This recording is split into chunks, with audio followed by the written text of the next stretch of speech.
ماہ مقدس، ماہ صیام، ماہ تراوی، رمضان نزول قرآن کا مہینہ ہے۔ رمضان بخششوں کا مہینہ ہے۔ رمضان اللہ کو راضی کرنے کا مہینہ ہے۔ ماہ سیام میں روزے کے مسائل، سحر و افطار کے مسائل، زکوٰۃ و فطرے کا طریقہ، ایسے کئی مسائل پر کیجیے راست گفتگو مفتی قاسم علی زاہد اشاعتی کے ساتھ۔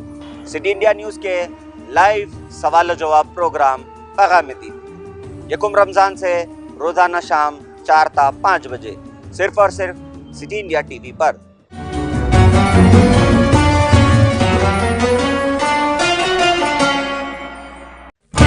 ماہ مقدس، ماہ صیام، ماہ تراوی، رمضان نزول قرآن کا مہینہ ہے۔ رمضان بخششوں کا مہینہ ہے۔ رمضان اللہ کو راضی کرنے کا مہینہ ہے۔ ماہ سیام میں روزے کے مسائل، سحر و افطار کے مسائل، زکوٰۃ و فطرے کا طریقہ، ایسے کئی مسائل پر کیجیے راست گفتگو مفتی قاسم علی زاہد اشاعتی کے ساتھ۔ سٹی انڈیا نیوز کے لائیو سوال و جواب پروگرام پیغام دین، یکم رمضان سے روزانہ شام 4 تا 5 بجے صرف اور صرف سٹی انڈیا ٹی وی پر۔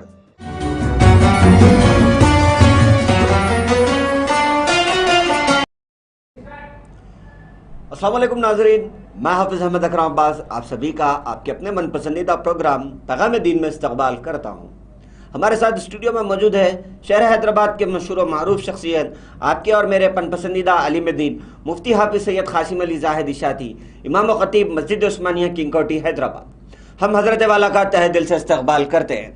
ناظرین، ہم آپ سے ابتدائی میں ہم نے آپ سے جو وعدہ کیا تھا کہ یکم رمضان سے ہم آپ کے ساتھ روزانہ لائیو رہیں گے شام 4 بجے سے، الحمدللہ ہم اپنے وعدے پر قائم ہیں۔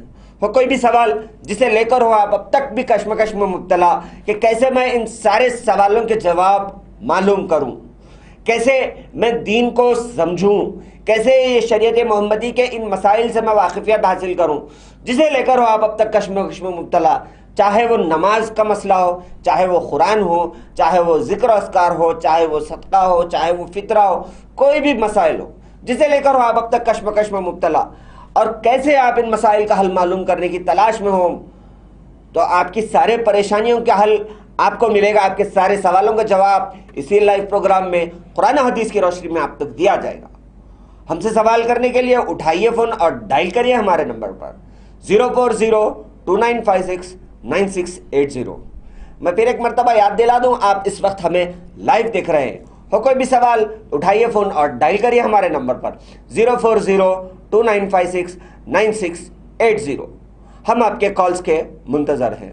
مفتی صاحب، قبل اس کے کالز کا سلسلہ شروع ہو، کچھ سوالات آئے تھے، میں چاہوں گا کہ ہم ان سے اپنے پروگرام کا آج کے ایپیسوڈ کا آغاز کریں۔ قبل اس کے کہ میں سوالات کی طرف بڑھوں، جیسا کہ ہم جانتے ہیں کہ آج 19واں روزہ 20ویں شب ہے، رمضان کی ایک اہم عبادت آخری ایام میں اعتکاف کا کرنا ہے، سنت ہے، اعتکاف میں بیٹھنا سنت ہے۔ میں چاہوں گا کہ آپ سب سے پہلے اعتکاف کسے کہتے ہیں، فضائل اعتکاف کے فضائل کیا ہیں، اعتکاف میں بیٹھنے سے کی فضیلت کیا ہے؟ نحمده ونصلي على رسوله الكريم اما بعد، وقال الله تبارك وتعالى فأعوذ بالله من الشيطان الرجيم بسم الله الرحمن الرحيم ولا تباشروهن وأنتم عاكفون في المساجد، صدق الله العظيم۔ محترم ناظرین کرام، آخری عشرہ رمضان المبارک کا شروع ہونے والا ہے۔ 2 عشرے الحمدللہ اللہ تبارک و تعالیٰ کے فضل سے اور اس کے کرم سے عافیت کے ساتھ مکمل ہو رہے ہیں۔ آخری عشرے میں اللہ کے حبیب علیہ الصلاۃ والسلام کے فرمان کے مطابق دو عبادتیں بہت اہم ترین ہیں. نمبر 1 اعتکاف اور نمبر 2 شب قدر، لیلۃ القدر. جہاں تک بات لیلۃ القدر کی ہے تو اللہ تبارک و تعالیٰ نے اسے 5 راتوں میں گھما دیا ہے، پھرا دیا ہے. انشاءاللہ اس کی فضیلت اور اس کی باضابطہ قدر انشاءاللہ آپ کے سامنے بیان کی جائے گی. اب چونکہ آج 19 رمضان المبارک ہے اور 20ویں شب انشاءاللہ مغرب سے شروع ہوگی. اعتکاف، سب سے پہلے ایک مسئلہ میں بیان کرتے ہوئے اس کی فضیلت کی طرف آؤں کہ اعتکاف کب سے بیٹھنا ہے. تو آج تو 19 رمضان ہے، کل 20واں رمضان ہے. تو جو شخص اعتکاف بیٹھنا چاہتا ہے وہ 20 رمضان کو عصر کی نماز کے بعد مغرب سے پہلے 5 منٹ پہلے، 10 منٹ پہلے، آدھا گھنٹہ پہلے اپنی اس مسجد میں چلا جائے، بستر وغیرہ وغیرہ ضروریات کا سامان لے کر، جہاں پر اس کو اعتکاف بیٹھنا ہے. 20 رمضان سے عصر کے بعد سے اعتکاف کی نیت شروع ہو جاتی ہے. اعتکاف کی نیت کر کے وہ بیٹھ جائے، اور اعتکاف کی نیت کے لیے خاص طور پہ الفاظ ضروری نہیں ہیں بلکہ صرف دل کا ارادہ کافی ہے، اعتکاف شروع ہو جاتا ہے. محترم ناظرین اکرام، جہاں پر اعتکاف کی فضیلت کی بات ہے، اللہ تبارک و تعالیٰ کا بہت بڑا انعام اور بہت محتم بالشان یہ تحفہ ہے امت مسلمہ کے لیے.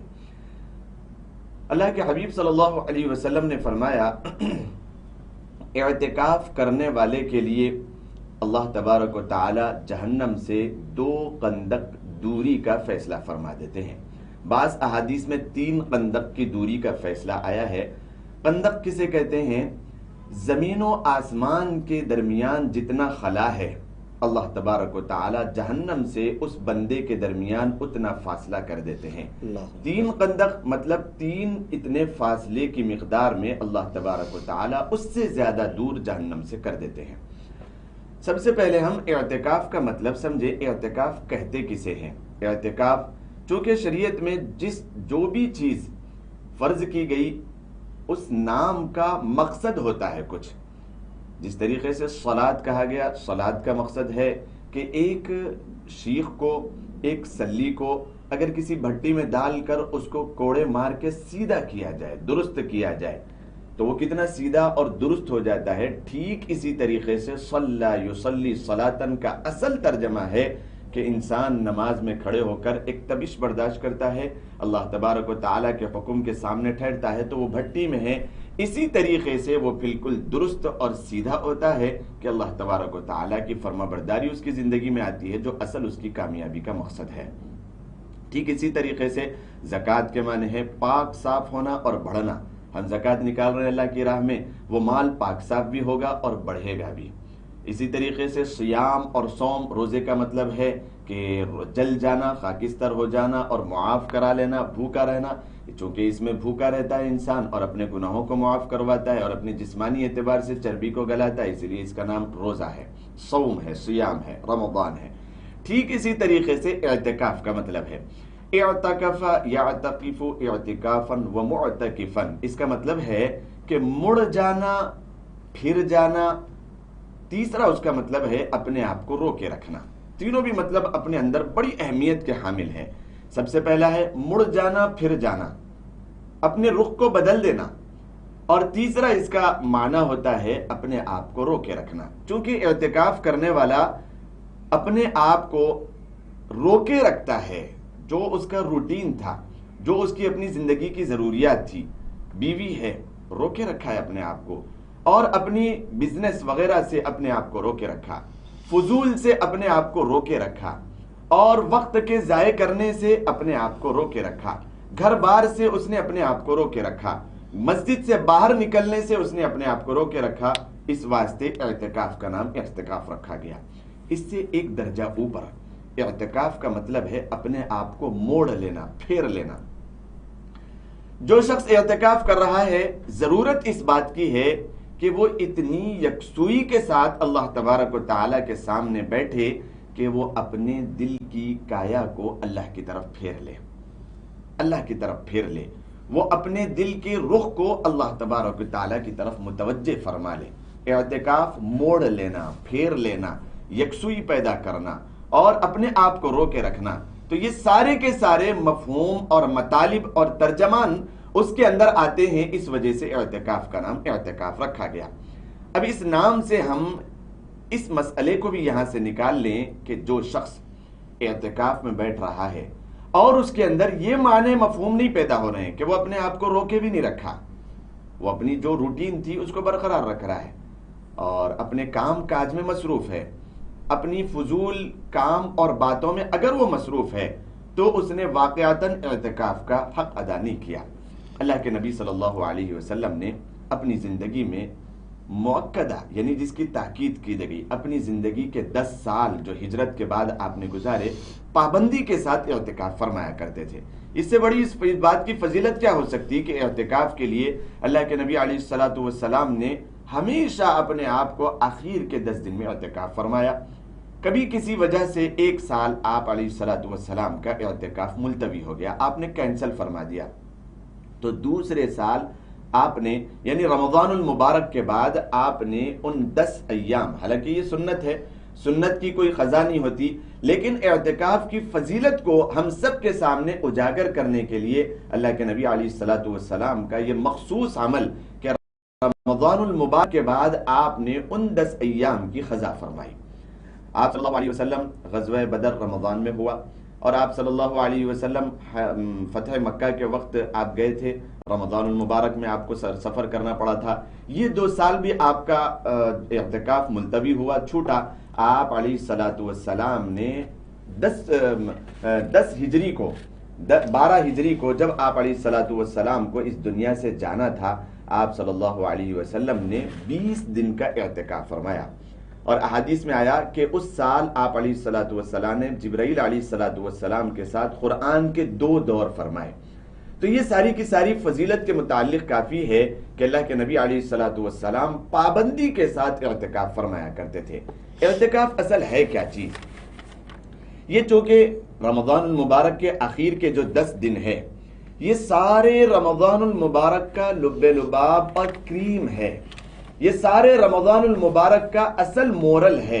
اللہ تبارک و تعالیٰ نے اس میں بڑی مقدس ترین عبادت یعنی اعتکاف بھی رکھا، شب قدر کو بھی رکھا، اور اعتکاف اللہ تبارک و تعالیٰ کی جانب سے اتنا بڑا محتم بالشان تحفہ ہے کہ ایک بندہ جو 20 دن اپنی رحمت کی تلاش کر رہا تھا اللہ کی جانب سے کہ مجھے رحمت مل جائے، اور پھر اپنی مغفرت کی تلاش کر رہا تھا، اسے ایسا محسوس ہوا کہ کوئی عمل میری جانب سے ایسا رحمتوں کے حاصل کرنے کا نہیں ہو سکا اور میری مغفرت نہ ہو سکی، اور اللہ کے نبی علیہ الصلوۃ والسلام کی وہ بددعا پر آمین بھی ہے کہ وہ شخص نا خاک آلود ہو جو رمضان المبارک کا مہینہ پائے اور اپنی مغفرت نہ کروا لے، اپنے اوپر اللہ تبارک و تعالیٰ کی رحمتوں کا مستحق نہ بنا لے، تو پھر اس شخص کے لیے کہ وہ شخص یہ اپنے دل میں ایک کڑن لے کر، ایک بے چینی لے کر اللہ تبارک و تعالیٰ کے در پہ بیٹھ جاتا ہے اور وہ اٹل ہو جاتا ہے اور عزم مصمم اس بات کا کر لیتا ہے کہ میں اس وقت تک اس بادشاہ کے در سے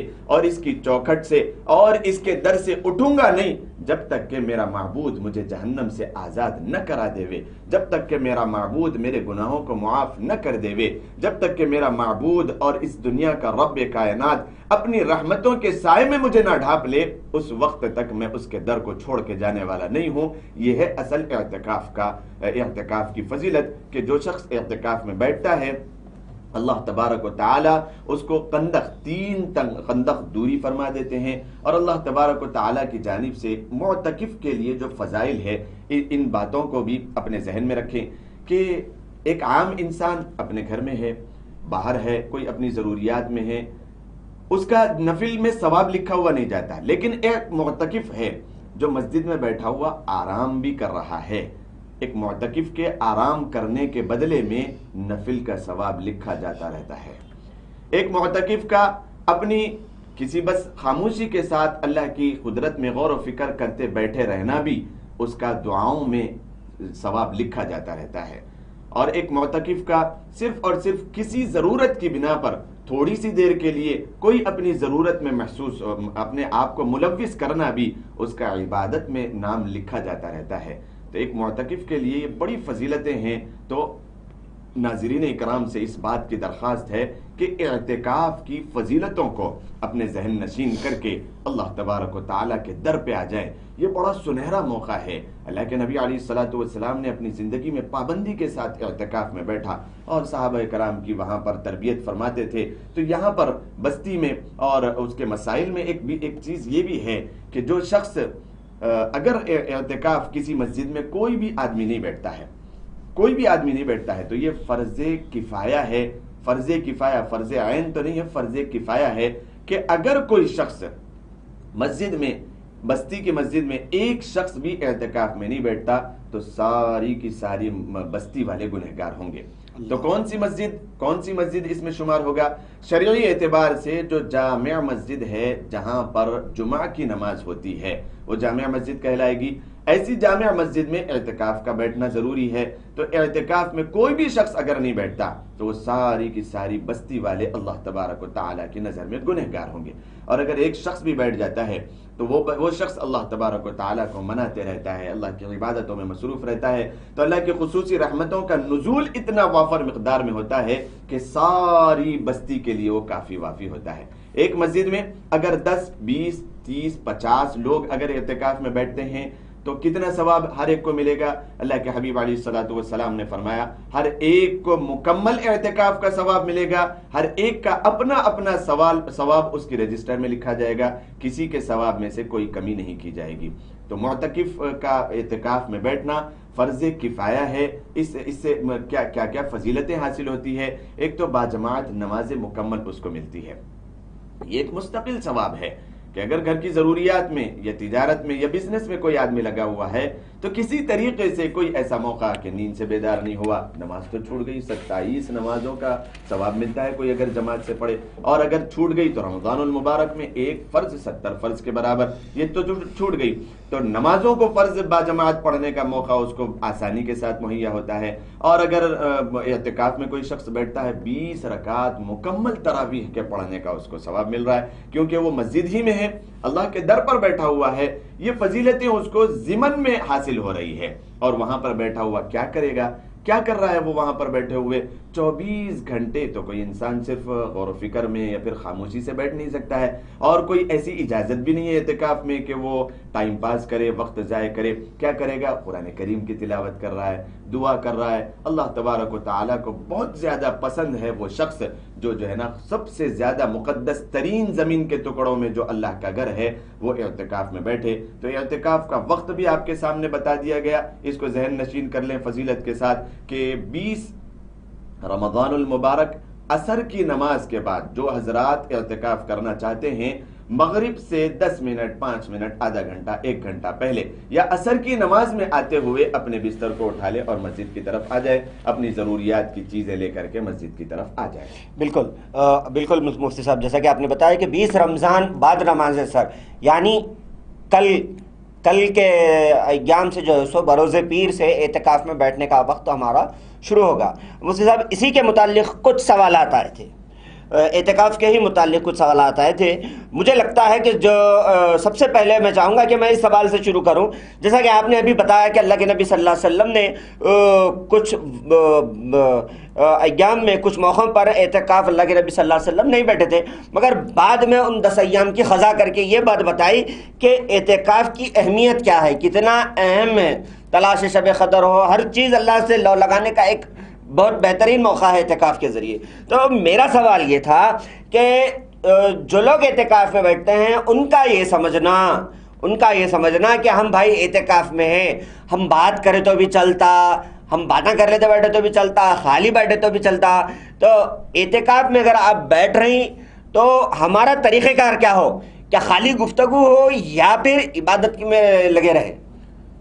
محترم ناظرین کرام، اعتکاف محتم بالشان عمل ہے۔ سب سے پہلے میں یہاں سے اپنی بات کروں کہ بعض لوگ، ایک مسئلہ میں آپ کے سامنے عرض کرتے ہوئے اس بات کا جواب دوں گا انشاءاللہ۔ بعض لوگ آخر کے 4 دن کا اعتکاف کرتے ہیں، بعض لوگ 8 دن کا اعتکاف کر رہے ہیں، بعض لوگ 6 دن کا اعتکاف کر رہے ہیں۔ تو یہ 10 دن کے اعتکاف کرنے والے اور ان 4 5 6 دن کے اعتکاف کرنے والوں میں کیا فرق ہے؟ ثواب اگر اتنا ہی مل رہا ہے تو پھر یہ 10 دن کا کیوں کریں گے، 6 دن کا کریں گے؟ تو یہ جو فضیلت مکمل طور پہ بتائی جا رہی ہے وہ ہے سنت اعتکاف۔ اور اگر 20 رمضان المبارک کی اثر کے بعد سے عید کے چاند تک مکمل اگر کوئی شخص اعتکاف میں نہیں بیٹھتا تو مسئلہ اپنے ذہن نشین کر لیں کہ اس کا اعتکاف سنت اعتکاف نہیں ہوگا بلکہ اس کا نفل اعتکاف ہوگا۔ نفل اعتکاف تو سال میں کبھی بھی انسان کر سکتا ہے، رمضان المبارک میں بھی کر سکتا ہے، وہ عام اعتکاف ہے۔ لیکن خاص اعتکاف جو رمضان المبارک کے 10 دن کے علاوہ کبھی اور نہیں ہوتا، وہ یہ مکمل 10 دن کا اعتکاف ہے، وہ 4 5 6 8 دن کا اعتکاف نہیں ہے۔ لہذا اب جو اعتکاف میں بیٹھے ہوئے ہیں وہ حضرات کیا کریں؟ اعتکاف کے متعلق علماء کرام نے لکھا ہے کہ سب سے اہم ترین فضیلت جو رمضان المبارک میں ہے وہی عبادت اعتکاف میں ہے۔ ہم اس کالر کے بعد اپنی گفتگو کو جاری رکھیں گے۔ السلام علیکم۔ السلام علیکم۔ وعلیکم السلام بہن جی، کون اور کہاں سے؟ جی میں انتظار سے بات کر رہی ہوں اور میرے کو سوال یہ پوچھنا تھا جی اعتکاف کے اوپر اکثر عورتیں نہیں بیٹھ سکتی اعتکاف نا جی اس کی فضیلت اور اس کا طریقہ یہ جاننا تھا میں مفتی صاحب سے۔ جی، کوئی اور سوال آپ کا؟ جی نہیں جی جی بالکل، ہم انشاءاللہ ابھی آپ کے سوال کا جواب مفتی صاحب کے ذریعے قرآن و حدیث کی روشنی میں آپ تک پہنچانے کی پوری کوشش کریں گے۔ سٹی انڈیا ٹی وی کے لائیو پروگرام پیغام دین میں کال کرنے کے لیے آپ کا بہت بہت شکریہ۔ جی مفتی صاحب، ہم بات کر رہے تھے اعتکاف میں افضل ترین عبادت جو رمضان المبارک میں افضل ترین عبادت ہے وہی ہے۔ یعنی کیا ہے؟ معتکف کو چاہیے کہ وہ اپنے آپ کو زیادہ سے زیادہ قرآن کریم کی تلاوت میں لگائے رکھیں۔ سب سے زیادہ مقبول ترین اور سب سے زیادہ محبوب ترین اور سب سے زیادہ افضل ترین عبادت یہ ہے کہ ایک آدمی جہاں پر رمضان شروع ہو گیا قرآن کریم کی تلاوت کر رہا ہے، معتکف کے لیے یہ ہے کہ وہ اکثر و بیشتر جب کبھی کسی شخص کی اس پر نظر پڑے وہ قرآن کریم کی تلاوت کرتے ہوئے نظر آئے۔ اعتکاف میں اکثر لوگ بیٹھتے ہیں، وقت ضائع کرتے ہیں اور خالی بیٹھے ہوئے ہیں، ٹائم پاس کر رہے ہیں، لیکن اس کے پیچھے بھی ایک چیز نظر آئی۔ میں آپ کو ایک اپنا تجربہ میں آپ کو بتاتا ہوں۔ بہت سارے نوجوان حضرات اعتکاف میں ایک فارمیلٹیز کے طور پہ بیٹھنے کے لیے آتے تو ہیں، ان کو کبھی منع نہ کریں۔ مسجد کی کمیٹیاں اور مسجد کے جو مصلیان ہیں وہ کبھی منع نہ کرے۔ میں نے اپنی آنکھوں سے اس بات کو دیکھا ہے اور اپنی زندگی کا تجربہ میں آپ کو بتا رہا ہوں۔ جو لوگ اعتکاف میں بیٹھنے کے لیے چاہے گھر والے ان کو بڑھا دیں، وہ گھر مسجد میں آ کے بیٹھ رہے ہیں، وہ تھوڑے سے دن یعنی ایک آدھ مرتبہ پہلی مرتبہ بیٹھے، ان کو نہیں معلوم ہے، کچھ وقت ضائع بھی کر رہے ہیں، ان کو نرمی کے ساتھ سمجھائیں کہ وہ قرآن کریم کی تلاوت کرنا ہے، قرآن پڑھنا ہے، دعائیں کرنا ہے، لیکن اگر وہ پھر بھی بیٹھ رہے ہیں کچھ وقت کے ضائع کرتے ہوئے تو ان کو بیٹھنے دیا جائے۔ ہم اس کالر کے بعد اپنی گفتگو جاری رکھیں گے۔ السلام علیکم۔ ہلو السلام علیکم۔ وعلیکم السلام جی، کون اور کہاں سے؟ جی میں گولکنڈہ سے سپنا بات کر رہی ہوں۔ جی بہن، آپ کا سوال۔ جی اگر ہم کسی کو زکوٰۃ دے رہے ہیں، جی اگر کوئی زکوٰۃ نہ دیتا ہو، اگر ہم اس کو سمجھانے کے لیے زکوٰۃ کے لیے بول رہے ہیں تو وہ ہمیں ہی خود بول رہے ہیں کہ تمہارے پاس پیسہ ہے، تم دے سکتے، ہم نہیں دے سکتے، آپ کی خبر کا جواب دو، ہم ہماری خبر کا جواب دیتے۔ ایسا رہا، ہم 1 سے 2 بار بول چکے ہیں۔ اب اگر ہم ان کو بولنا، اس کے بعد میں بولنا ہمارے لیے جائز ہے یا نہیں، مجھے یہ معلوم کرنا تھا۔ وہ ہمیں ایروگنٹ پھر مطلب پراؤڈ ہے، ان کو ان کے پاس پیسہ ہے تو یہ زکوٰۃ دے سکتے ہیں، ہم نہیں دے سکتے، مطلب وہ لوگ سمجھے کہ ہمارے پاس ایٹیٹیوڈ ہے، پیسہ ہے بول کر، مگر پیسہ ہے کی بات نہیں ہے۔ جی اللہ تعالیٰ کے مطلب اللہ تعالیٰ کو زکوٰۃ اپنے کو مسلمان ہمیں زکوٰۃ دینا چاہیے بول کر میں ان کو سمجھانے کے لیے بول رہی تو وہ الٹا ہی بول رہے ہیں، تو اس معاملے میں کیا ہے؟ ذرا مجھے کرتے تو مفتی صاحب سے پوچھ کے بتائیے۔ جی بالکل، ہم انشاءاللہ ابھی آپ کے سوال کا جواب قرآن و حدیث کی روشنی میں آپ تک پہنچانے کی پوری کوشش کریں گے۔ سٹی انڈیا ٹی وی کے لائیو پروگرام پیغام دین میں کال کرنے کے لیے آپ کا بہت بہت شکریہ۔ محترم ناظرین کرام، جو اعتکاف میں بیٹھے ہوئے لوگ ہیں، اگر کچھ وقت وہ لوگ نوجوان حضرات کر رہے ہیں خراب، تو بھی ان کو نرمی کے ساتھ سمجھائیں۔ میرا اپنا تجربہ یہ ہے کہ 1 2 4 سال کے بعد ان بچوں کو میں نے دیکھا کہ جو اپنے آپ کو بالکل ویسٹرن کلچر میں تبدیل کیے ہوئے تھے اور کوئی اور راستے پر چلنے والے تھے، لیکن اعتکاف کی فضیلت اور اعتکاف کی برکت کی وجہ سے اللہ تبارک و تعالیٰ نے انہیں ایسا صراط مستقیم پر اور راہ راست پر لا لیا کہ وہ لوگ جو ہے نا اپنا وقت بھی جو ہے نا دین کے کام میں تبلیغ میں لگانے کے بعد ایسے بن گئے کہ ان کو دیکھنے کے بعد اللہ نظر آنے لگا۔ میں نے دیکھا ہے کچھ ایسے نوجوان میرے سامنے آئے، انہوں نے کہا کہ مفتی صاحب زندگی میں بڑے گناہ ہو گئے۔ یہ وہی معتکفین تھے، نوجوان العمر ہے، وہ ایسا قوت والا طاقت والا ہے کہ ایک ہاتھ مارے تو دیوار بھی ٹوٹ جائے اور کسی کو مارے تو فخذا علیہ ہو جائے، لیکن ایسا ہٹا کٹا نوجوان ہے، سامنے جو ہے نا رو رہا ہے، اس کے پیر کانپ رہے ہیں، اور میں اس کے اندر غور کر رہا ہوں کہ وہ یہ بات بولتے ہوئے کہ میری زندگی میں کچھ گناہ ہو گئے، اللہ مجھے معاف تو کرے گا نا مفتی صاحب، اللہ مجھے معاف تو کرے گا نا مفتی صاحب، اللہ مجھے معاف تو ہاں اللہ آپ کو معاف کرے گا انشاءاللہ۔ اللہ یا عبادی الذین اسرفوا علی انفسہم لا تقنطوا من رحمت اللہ ان اللہ یغفر الذنوب جميعا انہ هو الغفور الرحیم۔ اے وہ میرے بندو جنہوں نے اپنی جانوں کے اوپر ظلم کیا، وہ میری رحمت سے نا امید نہ ہو، اللہ تمہارے گناہوں کو معاف کر دے گا۔ میں بار بار آیتوں سے سمجھانے کی کوشش کر رہا تھا، لیکن ایسا خوف، ایسی خشیت اور ایسا اللہ کا ڈر اس کے اندر بیٹھ گیا کہ وہ ایک ایک لمحہ، وہ دودھ کا جلا چھانچ بھی پھونک پھونک کر پیتا ہے بولتے ہیں نا، اس طریقے سے میں نے دیکھا کہ زندگی میں ایسی تبدیلی آ گئی، داڑھی واڑی بھی ماشاءاللہ سنت چہرہ ہو گیا، اور میں یہ شرٹ اور پینٹ پہن رہا ہوں، کیا میری نماز ہوگی یا نہیں۔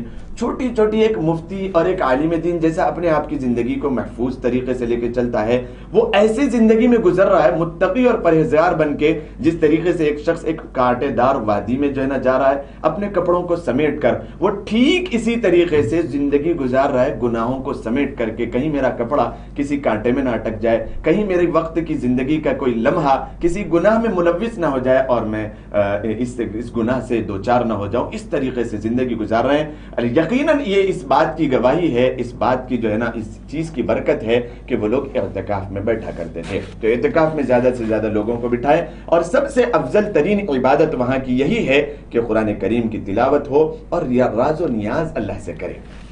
اکیلا بیٹھا ہوا ہے اور مقصد اسی کا یہی ہے کہ میں سب کو ہٹا کر فارمیلٹیز میں نہ جائیں، ایک 10 جنے 20 جنے بیٹھے ہوئے ہیں تو ان لوگوں سے گپ شپ نہیں، بات کرنے کا بھی روزہ، خاموشی کے ساتھ، آنکھوں کا روزہ، کان کا روزہ، دل کا روزہ، دماغ کا روزہ، بس میں بیٹھا ہوا ہوں اللہ کو منانے کے لیے، اللہ کو راضی کرنے کے لیے، اللہ کو خوش کرنے کے لیے۔ یہ مقصد ہمارے ذہن کے سامنے ہو اور ہماری آنکھوں کے سامنے ہو اور ہم قرآن کریم کی تلاوت کر رہے ہوں، یہ اصل مقصد ہمارا اعتکاف میں ہونا چاہیے۔ جی بالکل۔ اب مفتی صاحب 2 سوال آئے تھے، میں چاہوں گا کہ ہم ان دونوں سوالوں کے جوابات دیتے ہوئے پروگرام کے اختتام تک پہنچیں۔ کہ ایک سوال تو سب سے پہلے یہ تھا کہ عورتوں کے اعتکاف میں بیٹھنے کا طریقہ کیا ہے؟ محترم ناظرین اکرام، عورتیں اپنے گھر میں، کوئی اگر عبادت گاہ، پریئر ہال، کوئی اگر نماز کا خانہ ہے تو اس جگہ کو مخصوص کر لیں جہاں پر وہ نماز پڑھتی ہیں، ایک کمرہ متعین کر لے، ایک عورت بیٹھ رہی ہو، 2 یا 3 جو بھی بیٹھ رہے ہوں، اس کمرے کو مخصوص کر لیں۔ جس طریقے سے مرد حضرات مسجد کا کوئی کونا پکڑ لیں گے اور وہ کسی ضرورت کے تحت ہی باہر نکلیں گے، بغیر ضرورت کے نہیں نکلیں گے، عورتیں بھی اپنی ضرورت کے تحت ہی اس کمرے کے باہر نکلے گی، وہ مسجد میں رہے گی، وہ اپنے روم میں رہے گی اور وہ اعتکاف کے اعمال میں لگی رہے گی۔ کیا کرے گی وہاں پر؟ سب سے زیادہ یہ چیز ہے کہ وہ قرآن کریم کی تلاوت کریں گے، روتے رہیں گے، ذکر و اذکار کریں گے، اور جس طریقے سے کچھ دعائیں مخصوص علماء اکرام نے لکھی، حزب العظم، اس کو جو ہے نا روزانہ کا ایک قسط ہے، اس کو پڑھتے رہیں گے اور بس نیک اعمال میں لگے ہوئے رہیں گے۔ بس یہی جو ہے نا اصل عورتوں کے اعتکاف کا مقصد ہے۔ اور اگر عورتیں گھر میں اعتکاف بیٹھ رہی ہیں، اس سے زیادہ خوشحالی، اور دیکھیں جس گھر میں عورتیں اعتکاف میں بیٹھ رہی ہیں اور مکمل سنت اعتکاف، اس کے بعد والا سال مجرب عمل ہے۔ علماء کرام نے لکھا ہے اللہ تبارک و تعالی ایک لہلہاتا گل گلزار اور ایک جنت کا نمونہ اس گھر کو بنا دیتے ہیں۔ بے شک، جس گھر میں عورتیں اعتکاف میں بیٹھتی ہے، 10 دن اعتکاف کوئی معمولی بات نہیں ہے، یہ اللہ کی طرف سے بہت بڑا انعام اور بہت بڑی سنت ہے اللہ کے رسول علیہ الصلوۃ والسلام کی۔ تو اعتکاف میں بیٹھیں اور فضول کاموں سے، فضولیات سے، جہاں پر ہو وہاں پر موبائل کو بھی انٹری نہ دیں، موبائل اور لیپ ٹاپ کو وہاں پر نہ لے جائیں کہ ہم اعتکاف میں ہیں، ٹی وی بھی لگی ہوئی ہے، روم سے باہر نہیں نکلنا ہے، بس صرف اعتکاف میں رہنا ہے، تو یہ مقصد نہیں ہے۔ جنہوں نے بھی سوال کیا تھا اس بات کو اپنے ذہن نشین کر لیں کہ کوئی ایک کمرہ مخصوص کر لیں اور وہیں پر اپنا مصلی بچھا لے، وہیں پر اپنا بوریا بستر لگا لے کہ سارے کے سارے جو ہے نا حضرات وہیں پر ان کو افطاری دے رہے ہیں۔ ایسا نہیں ہے کہ وہ ایک قیدی ہیں کہ اندر ہی اندر رہ جائے، اپنی ضروریات کے تحت وہ باہر نکل سکتی ہیں۔ کسی کو تکلیف بھی نہیں دینا ہے کہ 2-4 لوگ ان کی خدمت میں لگے ہوئے ہیں اور یہ اپنے آپ کو بڑا محسوس کر رہے ہیں، اس طریقے سے نہیں، اپنی ضروریات کے لیے، شرعی ضرورت یا طبی ضرورت، یہ دونوں ضروریات سے باہر نکل سکتے ہیں۔ الدین یسر، دین آسانی کا نام ہے، لیکن باہر جس طریقے سے ایک مسئلہ میں بیان کر دوں کہ غسل راحت کے لیے کوئی شخص نہیں نکل سکتا کہ راحت لینے کے لیے میں غسل کرنے جا رہی ہوں یا جا رہا ہوں، اس طریقے سے نہ نکلے۔ اور سوال خاص طور پہ اس طریقے کا تھا کہ اکثر عورتیں، ابھی میرے ذہن میں سوال آیا جو محترمہ نے کیا کہ اکثر عورتیں اعتکاف میں نہیں بیٹھ سکتی ہیں، برابر ہے کہ ان کی اپنی اللہ تبارک و تعالیٰ نے جو مخصوص ایام رکھے ہیں، پیریڈز ہے، وہ ایسے موقعوں پہ نہیں بیٹھ سکتی ہیں، تو ان کے لیے کیا کرنا ہے؟ ان کے لیے اعتکاف نہیں ہے، کیونکہ معتکف کے لیے ضروری ہے کہ وہ روزہ رکھے۔ ایک معتکف کے لیے ضروری ہے، کوئی اگر شخص مرد ہو یا عورت 10 دن اعتکاف میں بیٹھ رہے ہیں آخر کے عشرے میں، ایک آدھ روزہ اگر بیچ میں چھوٹ جاتا ہے تو سنت اعتکاف اس کا ختم ہو گیا، نفل اعتکاف اگر وہ مکمل کرنا چاہتے ہو تو کریں۔ تو اگر یہ ایام میں ہے تو وہ روزہ نہیں رکھ سکتی ہے، تو اعتکاف کیسا؟ تو وہ ان عورتوں کو اعتکاف کی اجازت نہیں ہے۔ وہ ہاں یہ کر سکتی ہیں کہ ایک کونا پکڑ لے، ذکر و اذکار کے لیے کوئی منع نہیں ہے، دعا اور جو ہے نا دعاؤں کے لیے کوئی منع نہیں ہے، وہ ایسے ایام میں بھی اللہ سے دعائیں کر سکتی ہے، ذکر و اذکار کر سکتی ہے، ایک جگہ بیٹھ سکتی ہیں۔ نفل اعتکاف تو ان کا ہو سکتا ہے کہ وہ ایک جگہ کو مضبوطی کے ساتھ پکڑے رکھے، یا پھر جو سنت اعتکاف عورتیں کر رہی ہیں ان کے ساتھ بیٹھے رہیں، لیکن ان کا سنت اعتکاف نہیں ہوگا۔ اصل جواب ان کا یہی ہے کہ وہ لوگ اپنے آپ کو اپنے کسی کونے میں پکڑ لے، لیکن ان کا سنت اعتکاف نہیں ہو سکتا ہے۔ جی، دوسرا سوال میں سمجھتا ہوں کہ کہ یہ بہت زیادہ ضروری بھی ہے کہ اکثر جو جیسا کہ محترمہ کا سوال تھا کہ ان کے کوئی رشتہ داروں میں جو صاحب استطاعت ہے، زکوٰۃ دینے کے قابل ہے، ان کو بارہا اس بات کی طرف توجہ دلائی کی جا رہی تھی کہ زکوٰۃ نکالنے کے فائدے وغیرہ جب ان کو بتائے گئے تو بجائے بات ماننے کے ان کا یہ کہنا ہے کہ تمہارے پاس پیسے زیادہ ہے، تمہارے کو بہت گھمنڈ ہے، تم اپنی خبر کی فکر کرو نا بھائی، ہمارے کو کہیں کبر نہیں، ہم ہماری خبر کی فکر کرتے، تم تمہاری خبر کی فکر کرو۔ بارہا سمجھانے کے بعد بھی اس طریقے کے اگر جوابات سامنے سے مل رہے ہو تو ایسی صورت میں اب شریعت کا میرے لیے کیا حکم ہے؟ محترم ناظرین اکرام، قرآن کریم کی آیت اور ایک حدیث، ایک واقعہ، 3 چیزوں سے آپ کو اس کا جواب دوں گا۔ قرآن کریم فرماتا ہے یا ایھا الذین آمنوا قوا انفسکم واہلیکم نارا وقودھا الناس والحجارہ، اے ایمان والو خود اپنے آپ کو بھی جہنم سے بچاؤ اور اپنے اہل و عیال پر بھی فرض ہے کہ تم ان کو بھی جہنم سے بچاؤ۔ تو جہنم سے اپنی خبر کی فکر کرنے کے لیے اگر لوگ کہہ رہے ہوں، برا نہ مانے اس کو، یہ ہماری ہی اپنی خبر کی فکر ہے، ہماری ہی اپنی خبر کی فکر ہے کہ ہم آپ کو تلقین کر رہے ہیں فرض کی ادائیگی کے لیے۔ اگر ہمیں اپنے خبر کی فکر نہ ہوتی واللہ ہم کبھی آپ کو نیک کام کا حکم نہ دیتے۔ اللہ کے نبی علیہ الصلوۃ والسلام کی حدیث ہے، آپ صلی اللہ علیہ وسلم نے ارشاد فرمایا کہ جب کبھی کوئی تم غلط کام دیکھو یا کوئی اچھے کام کے نہ ہوتے ہوئے دیکھو تو سب سے پہلے اس کو ہاتھ سے روکو کہ بھئی یہ کام نہیں ہونا چاہیے، قوت طاقت تمہارے اندر ہے، ہاتھ سے روکو۔ اور اگر نہیں یہ استطاعت تمہاری نہیں ہے کہ تم ہاتھ سے نہیں روک سکتے، چھوٹے ہے یا بڑے ہے یا غیر ہے دوسرے ہے، تو پھر اپنی زبان سے روکو۔ اللہ کے نبی علیہ الصلوۃ والسلام اس پر ثواب کا وعدہ فرما رہے ہیں۔ آپ کی ذمہ داری یہاں پر ختم، جب تک وہ زکوٰۃ نہ نکالے اس وقت تک بولنا کوئی ضروری نہیں ہے کہ لڑائی جھگڑا ہو رہا ہے اور فتنہ فساد ہو رہا ہے، نہیں، بلکہ آپ کا بولنا بہت محترم شان عمل ہے، بہت بڑا عمل ہے، بہت بڑا اجر و ثواب ہے اس کے اوپر۔ اللہ نے آپ کو توفیق دی کہ آپ ان کو بول رہے ہیں کہ زبان سے روکے۔ دوسرا مرتبہ یہ ہے، کیٹیگری یہ ہے کہ زبان سے روکے، اور اگر اس سے بھی نہ روک سکتے ہوں، زبان سے بولنے پر بھی فتنے اور فساد کا اندیشہ ہو تو دل میں برا محسوس کرے، اس کو ان کا ساتھ نہ دیں کہ وہ نہیں دیتے ہم بھی نہیں دیں گے۔ تیسری ایک چیز، اللہ کے نبی علیہ الصلوۃ والسلام نے فرمایا کہ زکوٰۃ میں اس کے بعد واقعہ سناؤں گا، زکوٰۃ نہ دینا یہ اپنے مال میں تباہ کاری اور فساد کاری اور اپنے مال کو غارت کرنے کے برابر ہے کہ جو لوگ زکوٰۃ دیتے ہیں اندازے پہ، اگر ان کے مال میں 1 روپیہ بھی بچ جاتا ہے، یہ بات بھی آپ زکوٰۃ جس کو دینے کے لیے تلقین کر رہے ہیں وہ یہ بات بتا کر کے چھوڑ دیں ان کی مرضی پہ. ایسا نہیں ہے کہ فرض کو ادا کرانے کے لیے جبرن کریں، جبرن نہ کریں. آپ کا بولنا بہت محترم بالشان عمل ہے، بڑا ثواب اس کے اندر ہے، لیکن زبردستی زور نہ کریں. یہ بات بھی بولیں، شوق دلانے کے لیے یہ بات کافی ہے کہ زکوٰۃ کے 2 ترجمے ہیں. ایک زکوٰۃ کا مطلب ہے پاک اور صاف ہونا ہے. جو صاحب نصاب ہے، جن کے پاس مال اور دولت ہے، وہ چاہتے ہیں کہ میرا مال پاک اور صاف ہو، تو پاک اور صاف مال کھانے پر پاک اور صاف اعمال جو ہے نا وجود میں آئیں گے. پاک اور صاف مال کھانے پر جو اولاد ہوگی ان کی فرما بردار ہوگی. پاک اور مال صاف رزق کھانے پر اللہ تبارک و تعالیٰ کی طرف سے رحمتوں کا نزول ہوگا. ورنہ ایک لقمہ بھی اگر کسی کے اندر حرام کا جاتا ہے، 40 دن کی عبادت ان کی غارت ہو جاتی ہے. ان کی عبادتوں کو اللہ تبارک و تعالیٰ کو کوئی ان کی عبادتوں سے لینا دینا نہیں ہوتا. تو مال کیلکولیشن کر کے نکالیں اللہ کی راہ میں.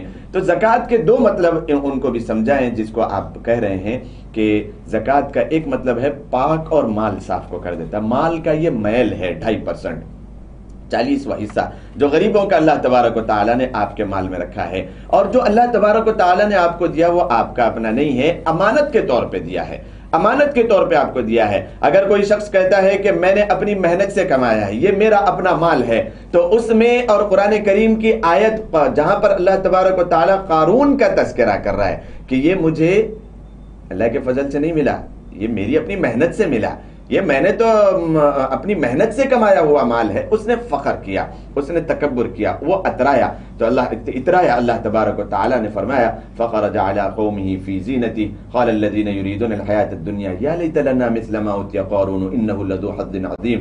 اور پھر اللہ تبارک و تعالیٰ نے آگے فرمایا کہ اس کو ڈھسا دیا گیا زمین میں سارے اس کے مال اور دولت کے ساتھ.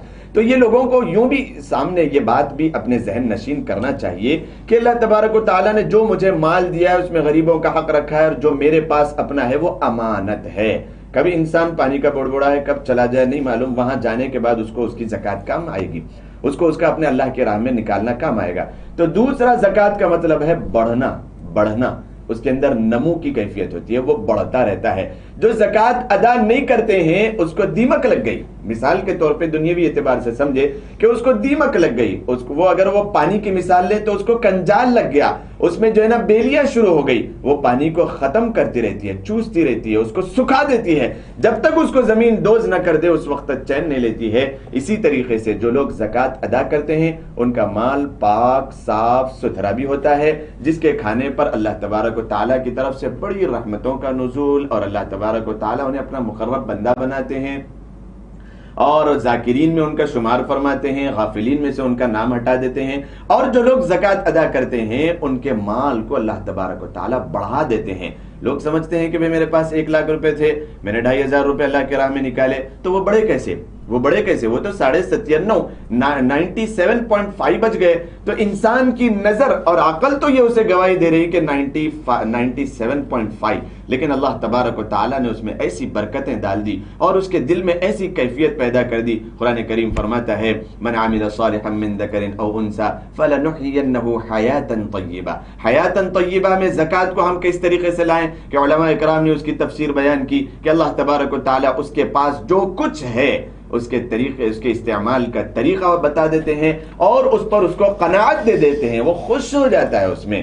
اور پھر اس کا جو 97,500 روپے بچے ہوئے ہیں وہ کسی ڈاکٹر کے کھاتے میں نہیں جاتے، وہ کسی میڈیکل کے کھاتے میں نہیں جاتے، وہ کسی اور حادثے کا شکار نہیں ہوتے، وہ کسی رشوت میں نہیں جاتے، وہ کسی غیر غلط کام کے اوپر پیسے نہیں لوٹتے، وہ حلال کاموں پہ لگتے ہیں، وہ اللہ تبارک و تعالیٰ کی راہ میں خرچ ہوتے ہیں. پوری کی پوری اپنی گھر کی ضروریات کے مکمل ہونے کے باوجود بھی وہ پیسوں میں اتنی برکت ہوتی ہے کہ وہ بچ جاتے ہیں. وہی پیسے پھر رشتہ داروں پہ بھی خرچ ہوتے ہیں، وہی پیسے اپنے اقربا پر خرچ ہوتے ہیں، وہی پیسے اپنے اڑوس پڑوس میں خرچ ہوتے ہیں. کیوں؟ کیونکہ وہ پاکیزہ مال بچ گیا، وہ حرام کا مال نہیں ہے کہ اس کے اندر جو ہے نا بہت زیادہ کثرت انسانی عقل و اعتبار سے. قرآن کریم فرماتا ہے یا ایھا الذین آمنوا لا تأکلوا الربا ضعفا مضاعفا. عقل سے دیکھا جائے تو انٹرسٹ اور جو سود ہے وہ لگتا ایسے ہے کہ بڑھ رہا ہے، ہر مہینے، لیکن کوئی زندگی میں برکت نہیں ہوتی. ایسی نحوست زندگی میں چھائی ہوئی ہوتی ہے. جو سود خور ہیں وہ اللہ اور اس کے رسول سے جنگ کا اعلان کر رہے ہیں. لگتا ایسے ہے کہ سود جو آ رہا ہے وہ بڑھ رہا ہے ہمارا پیسہ، لیکن ان کی زندگیوں کو دیکھے واللہ کوئی چین سکون نہیں. راتوں میں نیند کی گولیاں کھانا پڑتا ہے، پھر بھی ان کو راتوں میں نیند نہیں آتی ہے. نہ بیوی سے ان کو کوئی چین سکون ہے، نہ بچے ان کے فرما بردار ہے، نہ اڑوس پڑوس میں ان کی کوئی عزت ہے، نہ معاشرے میں ان کا کوئی وقار ہے، نہ کوئی رعب ہے، نہ دبدبہ ہے، نہ پھر بستی میں ان کی کوئی جو ہے نا پہچان ہے. یہ ساری کی ساری جو نحوستیں شروع ہوئی وہ انسان کے حرام مال کی وجہ سے ہوئی. انٹرسٹ کھا رہا ہے، زکوٰۃ ادا نہیں کر رہا ہے، اپنے مال میں اس نے باقی کر کے رکھیا. اور اگر وہ حلال کر رہا ہے اپنے پیسوں کو، جو غریبوں کا مال تھا، جو غریبوں کا حق تھا، اس نے اپنے پیسے میں سے نکال دیا، تو جتنی بیماریاں روحانی طور پہ میں نے بتایا کہ بیوی سے سکون نہیں ہے، اللہ تبارک و تعالی حلال لقمے کی وجہ سے جنت کا گلے گلزار بنا دیتے ہیں. یہ زکوٰۃ کے مسائل اور زکوٰۃ کے فضائل میں ہیں. زکوٰۃ کی یہ حکمتیں ہیں. حلال ہو گیا پیسہ، اللہ تبارک و تعالی بربادی سے بچاتے ہیں. کوئی مصیبت جو مقدر میں لکھ دی گئی انسان کے پیدا ہونے سے پہلے، زکوٰۃ کے دینے کی وجہ سے وہ اس مصیبت کو وہیں پر روک دیتی ہے. یہ اس کو پش پل کرتی ہے اور وہ اس کو پوسٹ پاؤنڈ کرتی ہے. اس طریقے سے قیامت تک ان دونوں کا جھگڑا چلتا ہے. یہ پیسہ اوپر جاتا نہیں اور وہ مصیبت نیچے اترتی نہیں. وہ دونوں کے دونوں اس طریقے سے رکے ہوئے ہوتے ہیں. مر جاتا ہے انسان، دنیا سے ختم ہو جاتا ہے، لیکن وہ مصیبت جو مقدر میں لکھی ہوئی وہ اس کے اوپر آ نہیں سکتی. اس نے زکوٰۃ ادا کی، اللہ کے حکم کو پورا کیا. اللہ تبارک و تعالیٰ کے احکام اور اس کے فرامین کو پورا کرنے میں انسان کے لیے حیاتاً طیبہ، لگزریس لائف ہے، آرام ہے، سکون ہے، اطمینان ہے. اور اگر وہ یہ سب چیزیں چھوڑ کے اپنی عقل کو اگر اس نے جو ہے نا ترجیح دی اور عقل کے مطابق چلتا ہے، تو پھر ان لوگوں کو گارنٹی کے ساتھ میں یہ بات کہتا ہوں، ان لوگوں کی زندگیوں میں دیکھے کوئی برکتیں نہیں ہوتی، کوئی جو ہے نا آسانیاں اور سکون نہیں ہوتی. تو میری بہن جس نے یہ سوال کیا ہے، ان کا یہی جواب ہے کہ ان حضرات کو جو زکوٰۃ نہیں دیتے ان سے جھگڑا فساد نہ کریں، بلکہ ان کو بولنا یہ آپ کا فریضہ ہے. بولیں، آپ اپنے رشتہ دار کو اس بات کی تلقین کریں، اس پہ بہت بڑا ثواب ہے. اور اگر آپ دینے لگا دیں تو اس سے زیادہ کوئی ثواب نہیں ہے. ایک واقعہ سناتے ہوئے اپنی بات کو ختم کروں کہ انسان کو صرف اور صرف اپنا اپن نہیں دیکھنا چاہیے، بلکہ دوسروں کی فکر کرنا ہی اصل اسلام کا منشا ہے. ایک بہت قیمتی واقعہ، بہت بہترین واقعہ آپ کے گوشے گزار کرتے ہوئے اپنی بات کو ختم کروں. سوال کا جواب ہی یہ ہے کہ ایک صاحب تھے، اللہ کے ولی تھے، نیک تھے، مسجد میں بیٹھ کر اکیلے عبادت کیا کرتے تھے. اللہ تبارک و تعالیٰ کی جانب سے فیصلہ ہوا کہ اس قوم پر عذاب نازل کر دیا جائے. جبرائیل علیہ السلام اللہ کا حکم لے کر دنیا پہ آ رہے ہیں، اور انہوں نے دیکھا، ایک طائرانہ نظر ڈالی کہ بھئی سارے کے سارے بدکار، فحاش اور اللہ کی زمین پر کھا کر اللہ اکڑ کر چل رہے ہیں. لیکن ان کی نظر پڑی ایک مسجد میں ایک اللہ والا، ایک نیک آدمی بیٹھا ہوا ہے.